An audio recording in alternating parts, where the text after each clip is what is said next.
If you have ever been halfway through building a LEGO MOC and suddenly felt stuck, frustrated, out of ideas and ready to quit, this video is for you. I have faced that exact problem for years until I figured out a system that changed everything. And today I am going to show you the mindset shift that helped me never get stuck again. The first reason why you might feel stuck when designing a model is the lack of a clear direction and an idea about what you are building. This often shows through the feeling of having no idea what to improve next to make your model look better. The solution for this problem that solved it for me was to never again sit to building without a plan of what model I am creating. It is as simple as gathering a couple reference photos of your idea and putting them on the screen of your PC while building, or printing them out so you can see them all the time. And then, whenever you feel like you don't know what to improve next, you look at the pictures and analyze them closely and look for parts that your model is missing or that still look off, and you try to make them look properly through redesigning. This might seem obvious, but it helped me a lot, as I used to spend hours playing with laid out bricks without even knowing what I want to build, and having a plan lets you more easily predict and follow the steps you need to take to complete a MOC, and it just helps a lot. For example, if you choose to build some particular Star Wars ship,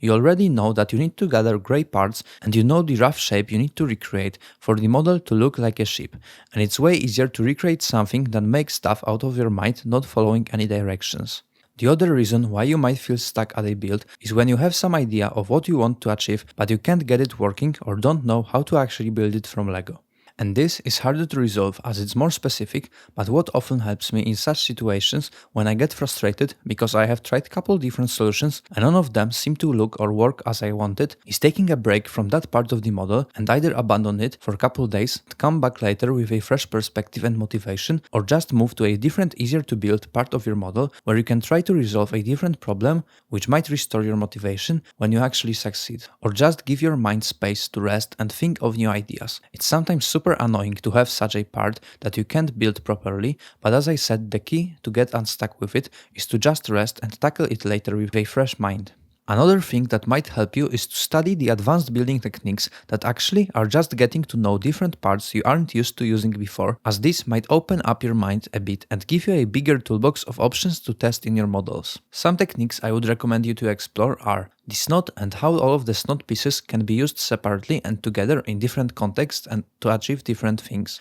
Next technique worth exploring to widen your horizons are the hinges and ball joints. Then you can move to the slopes, wedges and LEGO angles in general, and then you can revisit the SNOT with exploring half plate and half stat offset. And if you study those 4 techniques, they will let you build 90% of the things you will ever want and get you from struggling with mounting parts to doing it automatically, and for me, learning them was a massive game changer. That would be all for this video. If you liked it, you can subscribe to my channel for more helpful LEGO content, and if you want to learn what is the best method to start building a MOC from scratch, you can click on the video on the screen right now.